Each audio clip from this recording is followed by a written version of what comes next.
Because he's a big, fat, stupid, don't say it, Carmen. Wait, don't do it, Carmen. Wait, I'm warning you. Okay. I'm getting pretty sick of him calling my mom. Cause I'm bitch in the big, fat bitch in the biggest bitch in the whole wide world. He's a stupid bitch and everyone's a bitch in the bitch too. All the boys take care of. Shut your fucking mouth, Carmen. S.E. sakes for rice. Oh, this is fun. All right, everyone, forward, march. I made you eat your parents. Jesus Christ, dude. Oh fuck, I gotta make a video.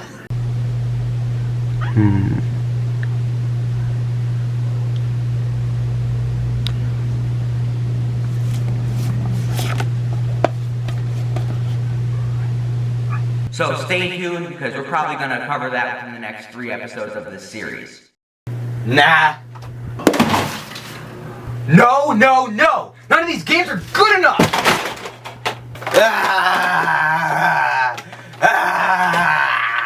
Perhaps I can be of assistance.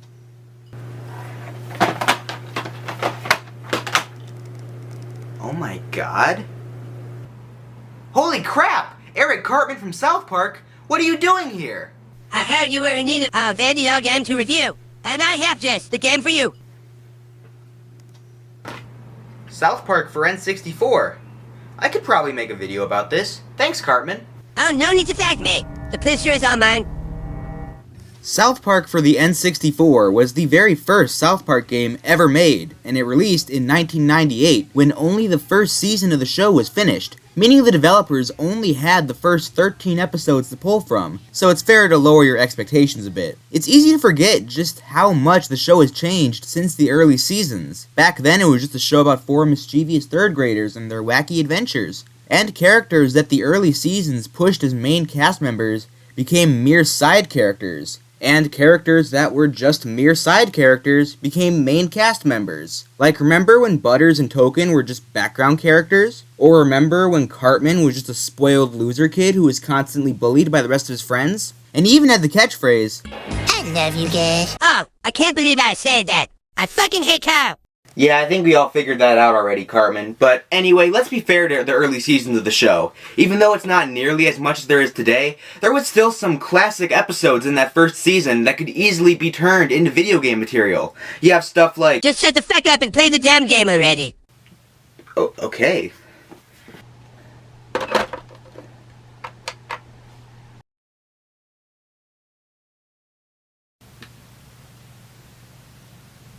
Weak. Okay, so it turns out that this game requires a memory card to save your progress, which is incredibly stupid, and I'll explain why later, but for now, I guess I'm gonna have to go buy a memory card.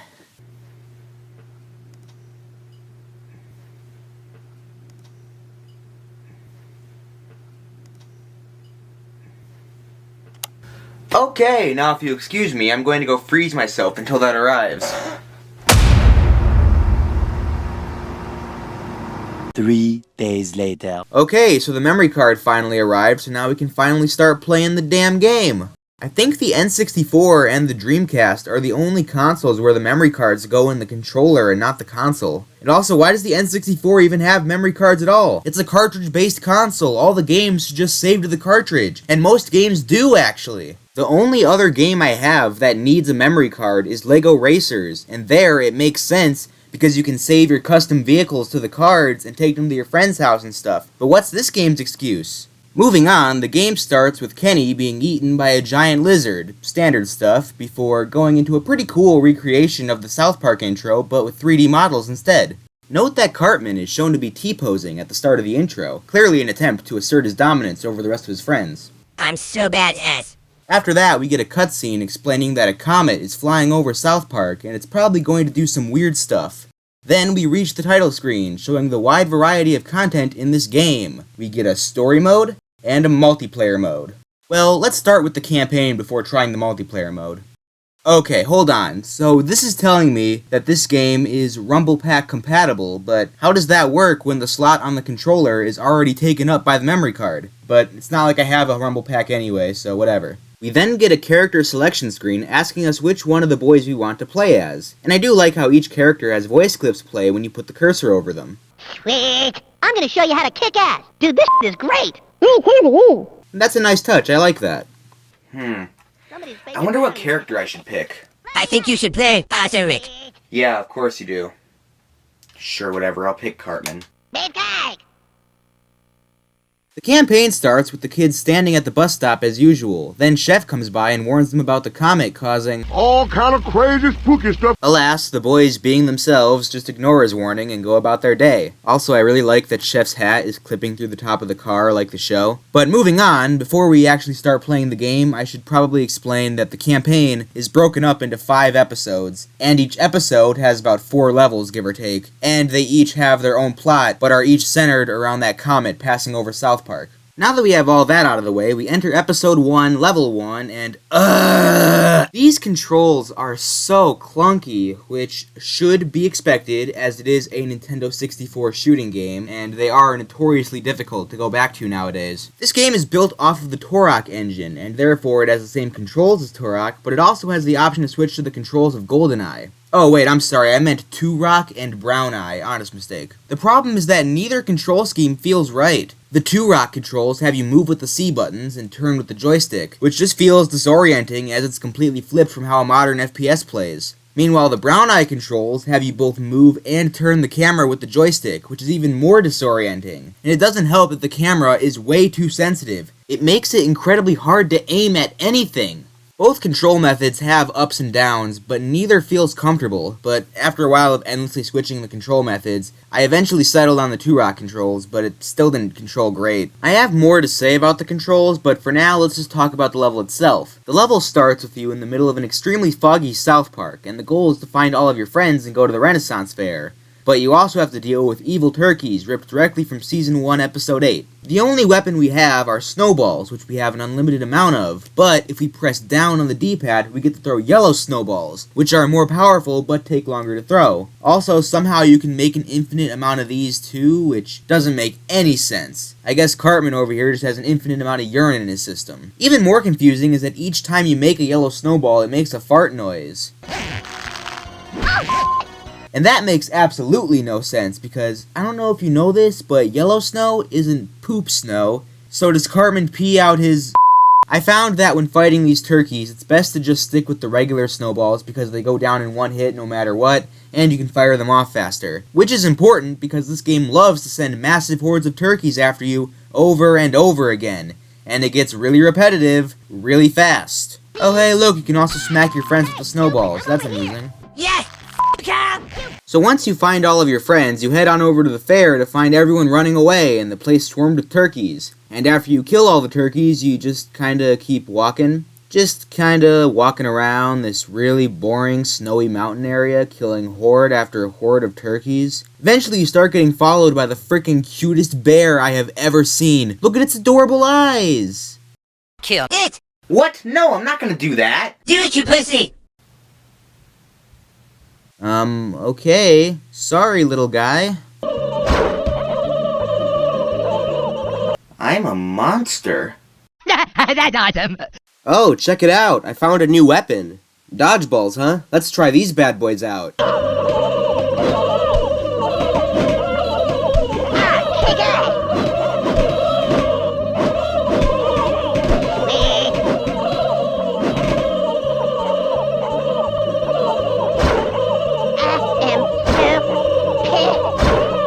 Well, so much for that.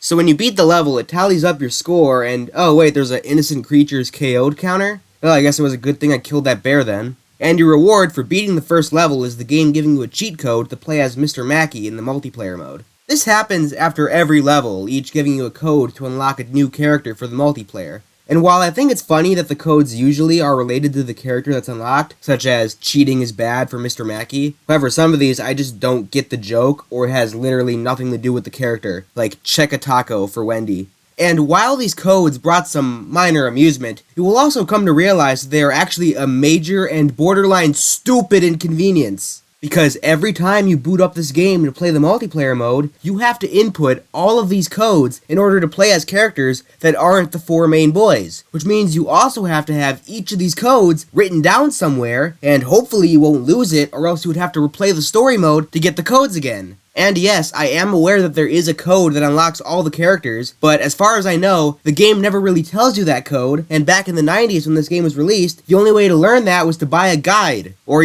spend an hour and a half on dial-up internet. This could have been easily fixed if they made it so that you unlock the characters by beating levels. None of this cheat code bullshit. So why did they do it this way? Because the game can't save the unlocked characters, so they just give you codes to unlock them. Which is exactly why this game should have had a battery save on the damn cartridge. There is literally no excuse to not have one. It's not like they designed this game for the PlayStation first and then hastily moved it over to the N64, because the PlayStation version came out later and had to be downgraded to run on the hardware. So there is literally no excuse other than Acclaim being cheap and not wanting to pay extra to have a save battery. Whoa, I got really sidetracked there. Okay, back to the game. So level 2 starts with... what the hell is that thing? Why is it glowing red? Anyway, moving on, I walk towards this random building and it triggers a new cutscene where the kids meet with Chef, who tells them that Those mutant turkeys are being led by bigger turkeys. Every now and then, the big turkeys lay eggs and hatch little turkeys. You want to take out the big turkeys, and the rest won't be much of a problem. But if you really want to put an end to these turkey bastards, you've got to follow them back to their source. Got it? Got it. Wait a second, why is Chef's house in the middle of nowhere? Oh wait, this isn't his house, it's Chef's love shack. Which adds even more questions. Chef has a love shack? Was banging at his house not good enough? He needs a separate house to bang in? Anyway, the rest of the level is just the same as the last one, wandering forward while getting surrounded by killer turkeys. Except now there are these bigger turkeys who spawn the small turkeys. They aren't too bad to fight at first, but when their health gets low, they start booking it back towards the start of the level, and chasing them down is so annoying, and it makes the level take way longer than it has any right to be, since I'm constantly having to go back the way I came, chasing after these stupid things to finish them off. I chased one all the way back to the start of the level, but other than that, there's not that much to say about this level. Oh wait, except for this section where you need to jump on these boats and the controls are awful. Let's see how many times it took for me to do it.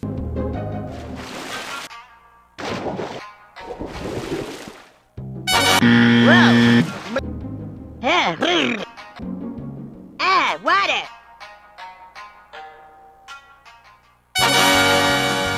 And note that each time I failed, this happens.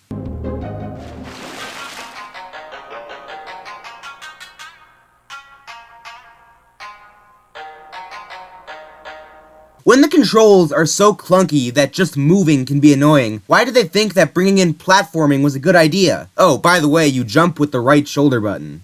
So after you beat the level, you have to do this mini-game thing where you save the town from giant turkeys. It's not that hard. Then level 3 starts, and oh boy, do I have things to say about this level. First off, we get a new weapon. It's a plunger gun, and what's good about it is that you can re-grab the plungers off of the ground after they've been fired, which sounds cool, but it falls apart when you realize that they despawn once they exit the currently rendered area. So if you miss a shot and there's no nearby wall to catch it, you likely won't get it back. Then when you try to kill one of the big turkeys with it, you realize exactly how much it sucks, since when the turkey runs away, you can't stop to pick up your ammo or the turkey will already be a mile away. Also, for some reason, it switched me to Kenny when I picked it up, which is really weird. I guess each kid can only hold 2 weapons for some reason. Was it too unrealistic to believe that Cartman can hold 3 different weapons, but it's totally believable that he's carrying 20 dodgeballs? Why not make it so that each of the boys has their own special weapon, and you could swap between each of them on the fly, and they could each have their own health bar? That would have been great. Anyway, we find another love shack where we can talk to Chef again, and wait a minute. Chef has multiple love shacks? Why? Like one little cabin in the middle of nowhere I can kinda get, but 2? Why does he need more than 1? They're both identical anyway. How does he even afford more than 1? Working in the school cafeteria can't be paying him that much. I'm starting to think that Chef might be dabbling in a different kind of cooking, if you know what I mean. Baking! No, that's not what I... know what, whatever. And wait, that's the same girl sleeping in the background that was in the last shack. Does this mean that Chef banged this woman, then she passed out, then Chef talked to the boys, then when she woke up, they walked through all of this to his other shack, banged again, and she passed out again? Man, Chef is weird. And wait, wasn't it Chef who told us to... Get your asses indoors, children. Well, clearly he isn't following his own advice, seeing that he's hiking through the mountainside to get to each of his separate sex dungeons. Moving on, this level sucks. It just goes on forever. Every time I think I'm near the end, it just keeps going and going. Oh hey, look, a Nerf gun. This weapon looks like fun. Let's try it out. You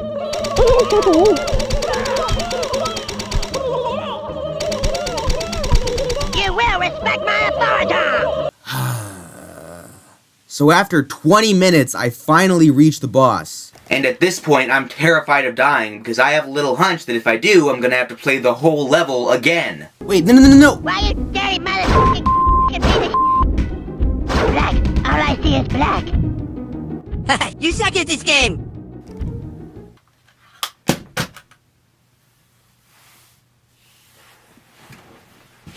Wait, where the hell are you going?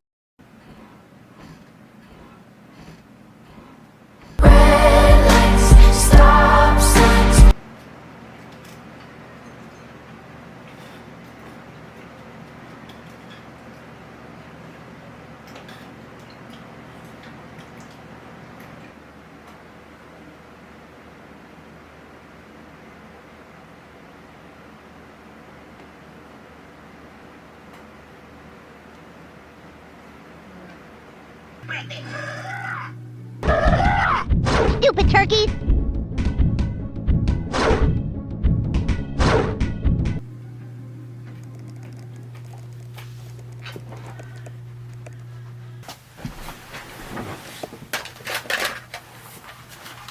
Let's do this.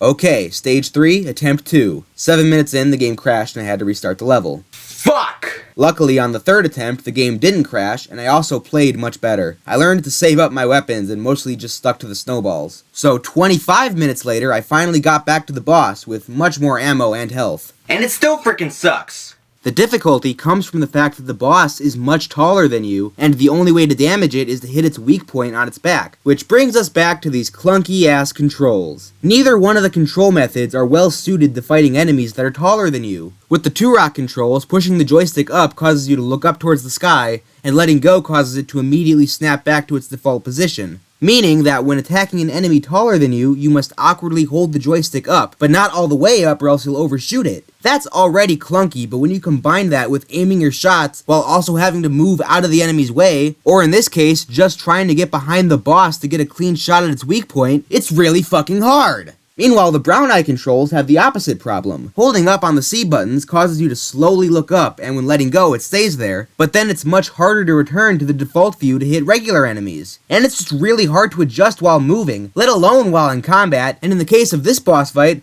I don't even know how using the brown eye controls is possible, because you can't easily strafe, which was the only way I was able to get a shot at its weak point. Luckily, I was just barely able to beat the boss, triggering a cutscene showing the boss running away, and Kenny getting crushed by the door. Oh my god! They killed Kenny! You bastard! I think we finally got them all. We gotta get home. It's almost time for Terrence and Phillip to be on. Oh yeah, this tunnel looks like a shortcut. How does that look like a shortcut? There's nothing there to indicate that it's a shortcut. And we finally beat the level. Oh wait, I gotta do this stupid minigame again. Okay, now the level is finally over. So what happens next? Dude! Get over here so I can kick your turkey nuts in the face! Oh! You have to fight the boss again! Great! Okay, so it's not actually terrible, since all you really do is follow the boss down this massive hallway and keep shooting it in the butt. Until you reach this area where it just becomes the previous fight again. I died. Okay, so on my second attempt, I hid in this cave and kept throwing snowballs until the boss died. And this worked surprisingly well since it can't fit through the entrance and therefore can't hit me. Granted, it is boring as hell and takes frickin' forever. Okay, almost got it. Oh shit! Okay, I found these Terrence and Phillip doll weapons. Maybe these should... I'm gonna back you up! Son of a bitch, this got tough! Oh... I totally made that way harder than it needed to be. So after beating the boss, we get a cutscene of the boys eating turkey, and that's the end of episode 1.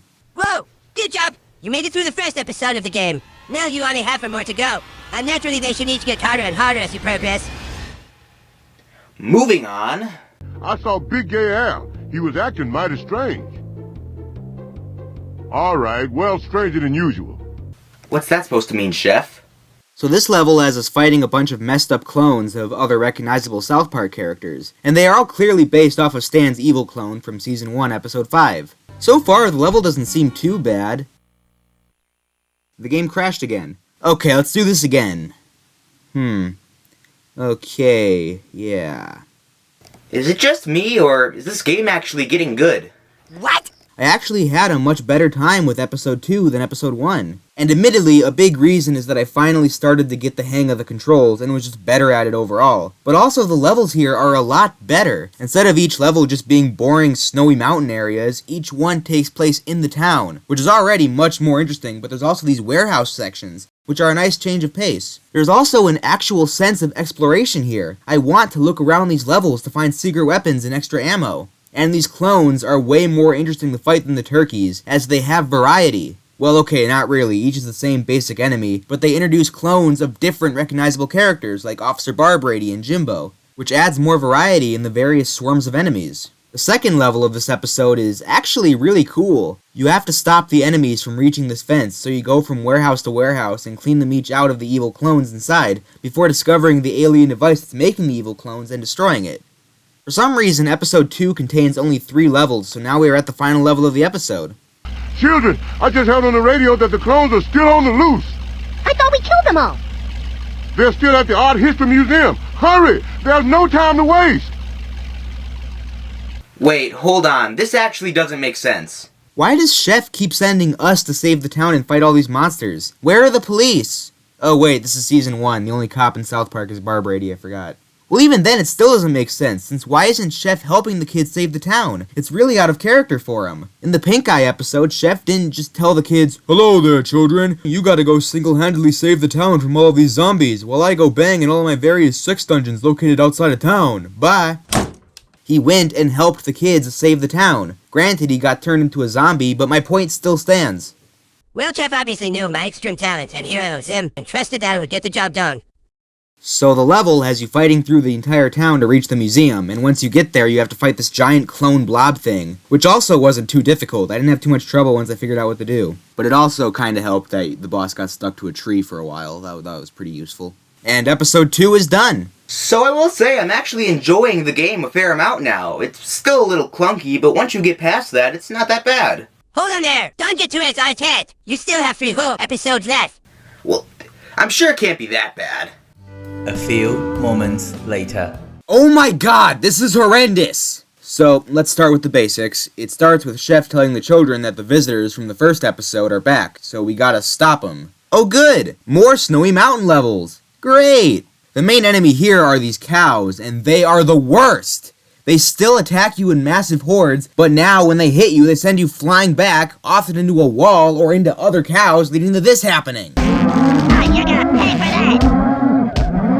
You son of a bitch! Since they are constantly charging at you, you have to be moving while aiming, and since this level is full of linear hallways, you will likely back yourself into a wall. Then there are these spaceship enemies that have a ton of health, meaning they take up a lot of your ammo even if you land all of your shots. And that's certainly not going to happen, since they are of course way higher than you, making it a humongous pain to aim at them with these controls. The easiest way would be to get under them and shoot straight up, but you can't do that or else they will drop cows on you, which do a lot of damage. So you need to aim at them at an angle, but that's fucking impossible with these controls. You need a massive amount of focus to hit these things, but you can't spend the time needed to actually aim at them because there are still these fucking cows ramming into you. And while trying to aim at these spaceships, you can't see them coming towards you. So my strategy is don't bother trying to kill these things and make a run for it. And that is also difficult because this level is so long. It just keeps going and it never ends. Yes! Release your anger! Finally, after 30 minutes, I finally reached the end of the level. Oh, I have to do this stupid thing again. But I don't have any resources left. I used them all on the level. And it's all these stupid spaceship things, and there's a ton of them. I died again. Game over? I have to beat the level all over again? Oh, that sucks! How'd that work out in a flash? Well, I suppose you better try again. I tried 3 more times to beat the level, trying as hard as I could to save up items for the Save the Town section, but no matter how hard I tried, I just could not beat it. I've been stuck here for an hour and a half, and I've lost all patience. It's time to take drastic measures. What are you doing? I'm looking up cheat codes. Cheat codes. You can't use cheat codes. You have to beat the game fairly. Only dumb babbies who can't play video games use cheat codes. Bite me. Okay, that's it. Screw you guys. I'm going home. Thank God. I couldn't stand that guy. So entering the code AssMan into the cheat menu gives us unlimited health, and entering the code The Earth Moved gives us a level select code to put us right back where we left off. Using these codes, we can just spam snowballs on all of the enemies in order to save all of our weapons for the Save the Town minigame. However, the drawback is that from this point on, all semblance of fun is gone, and the game just becomes insanely tedious. Even with being extremely conservative with my item usage, I still ran out of weapons and had to use snowballs to finish the level. Level 2 was more of the same. Nothing really interesting happened. We have to fight the aliens now, that's kinda cool, but other than that, the only interesting thing to happen was my laptop running out of storage and cutting off the recording. Level 3 is kind of interesting. We have to board the alien spaceship, but it just devolves into running around looking for enemies to kill until the game decides you can enter the spaceship. Also, I keep picking up these eggs, which I'm pretty sure are ammo for a gun I don't have. It's gotta be around here somewhere, but I just can't find it. I've been looking for a while I'm and... gonna kick his butt. Go, Mr. Hanky, go! Okay, I'll give you this game. That actually was pretty funny, but... Throughout the entire game, I have been taught that an innocent-looking animal is something you should immediately kill on sight. So when I saw this chicken, I therefore assumed that it was another innocent creature to kill, and therefore I killed it. How was I supposed to know that I was supposed to pick it up? And more importantly, you can destroy your weapons? So, the final level of the episode has you on board the alien ship, and it's kinda cool. You get this new gun that shoots whatever that is. I like how you meet enemies from earlier in the game, and you can even find these test tubes containing the characters that got cloned in episode 2. The spaceship looks identical to the warehouses from earlier in the game, and I can tell that this would be absolute hell if I wasn't invincible. Like, just look at how long it takes for me to kill one alien. Hey, cut that out! I'm gonna show you how to kick ass. Cut it out! Kick you in the nuts! Damn it, stop hitting me! Ow! Sweet! And most importantly, it runs like shit. Or at least I remember it running poorly, but the footage, it actually looks like it's running fine, so who knows. The boss of the level is the ship's core, and I can't speak to the difficulty. All I know is that this thing is a serious damage sponge and ate up all of my weapons.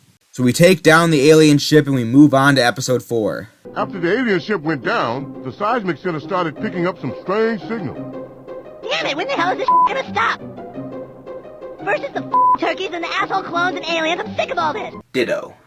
So now we must fight evil robot TVs, which at first I thought was a reference to when Chef's TV turned into a giant robot, but that didn't happen until season 6, so I guess they just gave up trying to connect this to the show.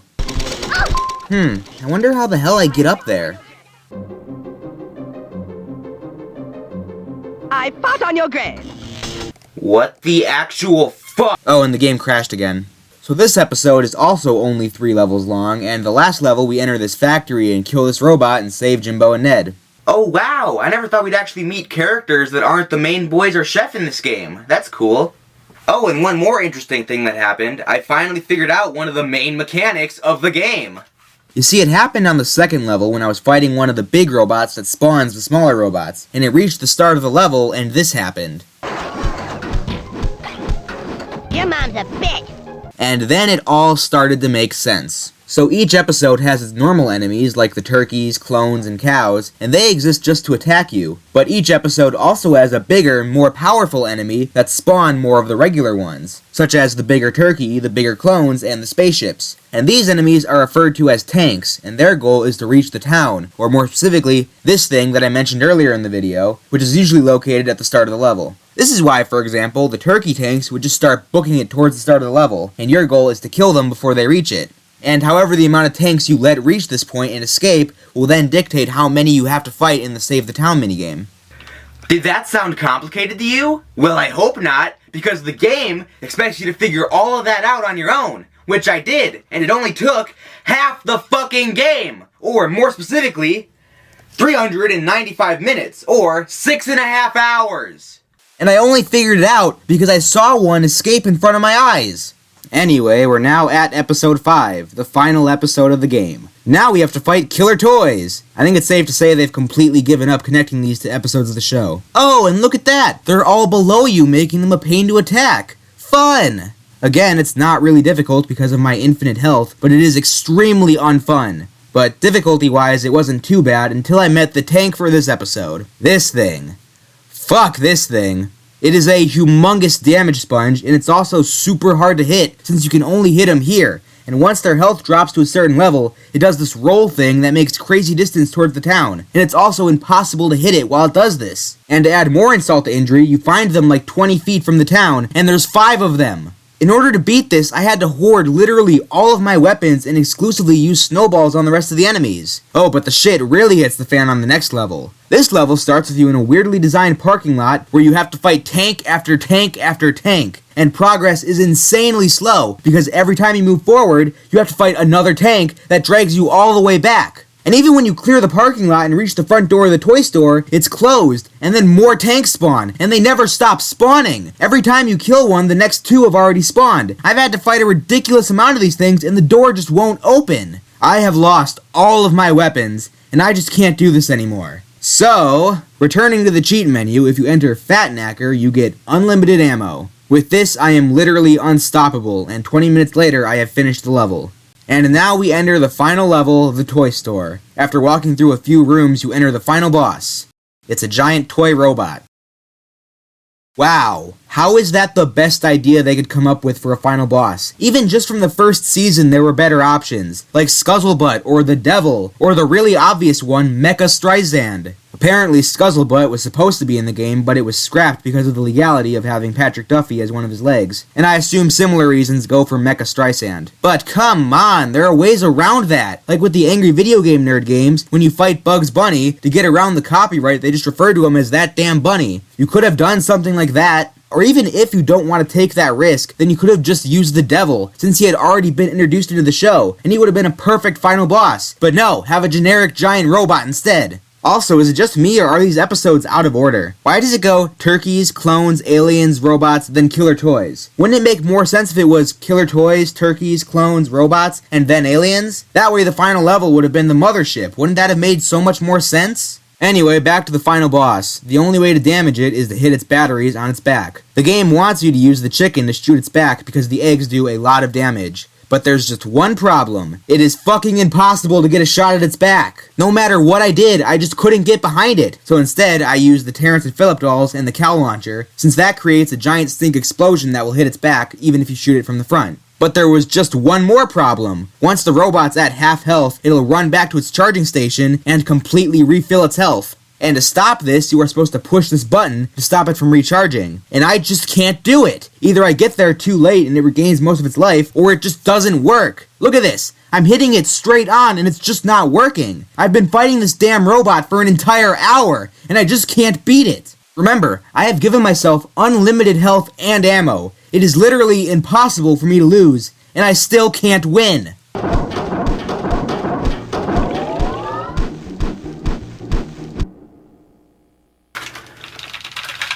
You know what? That's it. I give up. I cannot stand to play this anymore. Oh, but don't worry, I do have one more cheat code up my sleeve.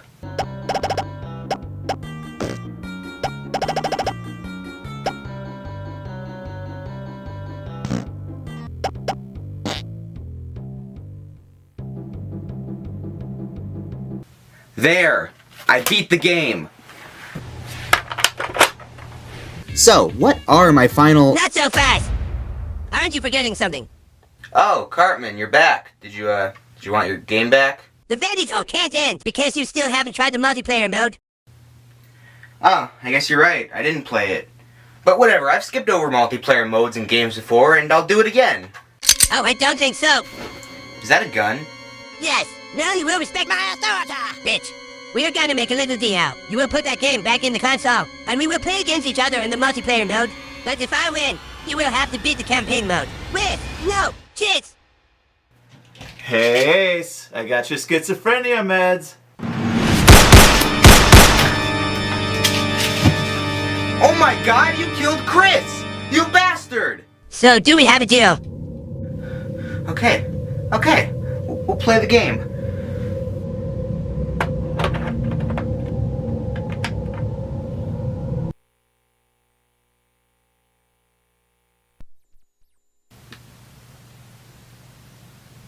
Weak. So, remember how the game kept crashing earlier? Well, for a while I assumed that it was the game itself because there was a suspicious stain on the inside of the cartridge. But I started to figure out that this was not the case when other games also started doing it. In fact, it happened when I was trying to get GoldenEye footage earlier. This had me concerned, but the game still mostly worked and the crashes happened infrequently enough. Until now, when the console decided to no longer be able to load games. Great! So this leaves me with two options. I could buy another N64, or turn to alternative measures to finish recording. I choose option 2. I'm going down south, I'm gonna have myself a time. Insert a Somalian pirates joke here.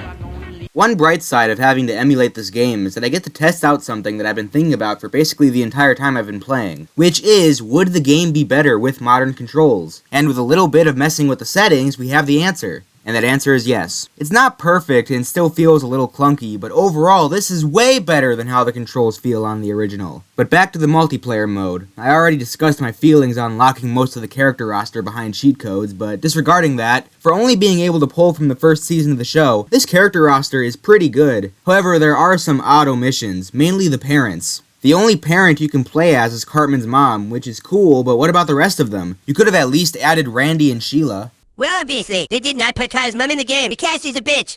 Moving on past the character roster, what do I think of the multiplayer itself? This is pretty fun. I did enjoy playing the multiplayer way more than the main game, but there are some big flaws. First, the maps kinda suck. They're all so small, and most of the ones I tried were just the same boring snowy mountains of the campaign, with few exceptions. And second, this is incredibly unbalanced. Some characters are 100% better than others. Don't pick Ike or Starvin' Marvin because they have half the life of the rest of the characters. And then the big one are the weapons. Some of these weapons are ridiculously overpowered to the point that if you get them, you are guaranteed to destroy the other player.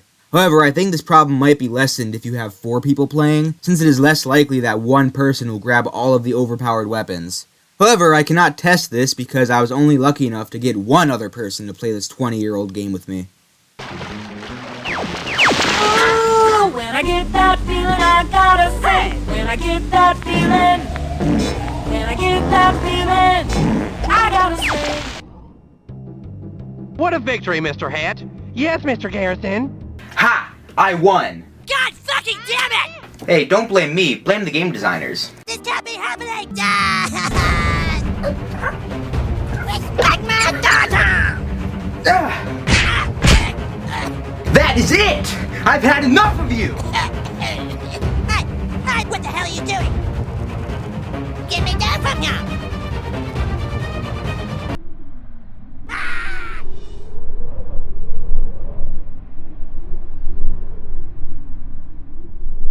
Well, now that that's been dealt with, what are my final thoughts on South Park N64? Well, let's start with the good. The multiplayer mode is flawed but still fun, and the game is pretty technically impressive for the console and uses its capabilities well. Remember, I said they had to downgrade it when bringing it to PlayStation. That's pretty rare. Generally, it's the other way around where the N64 version has to be heavily downgraded. Graphically, it looks very nice and has aged better than other games from that era. And I can see why many have fond memories of this game. It's the same reason that I have fond memories of Spider-Man 3 for the Wii. That doesn't make the game good. What would Spider-Man be without his spider powers? I'll tell you, he'd be Man. Is that what you came here to play? Man 3? The controls have aged horrendously, and the difficulty is just way too high and asks too much of the controls. The only way I can imagine beating this game is if you played constantly for years, mastering the clunky controls and memorizing where all the secrets are for every level. And I just don't know why anyone would bother doing that instead of spending that time playing better games. This game was developed in only 6 months in order to reach a Christmas deadline, and it shows. It's extremely unpolished and jagged and rough around the edges, but it's not unsalvageable. I would love to see a remake of this game with better graphics and a complete overhaul of the controls. They could add more difficulty settings for less gifted players. They could add more maps and characters to the multiplayer mode. Because the game was so rushed, a bunch of side modes were cut. It would be great if you could bring those back. Hell, they could even add more episodes to the campaign now that they have so much more to pull from. Or at the very least, a remaster with better controls would be serviceable. Well, now that I finally finished this video, I can finally get back to whatever it was I was doing before this.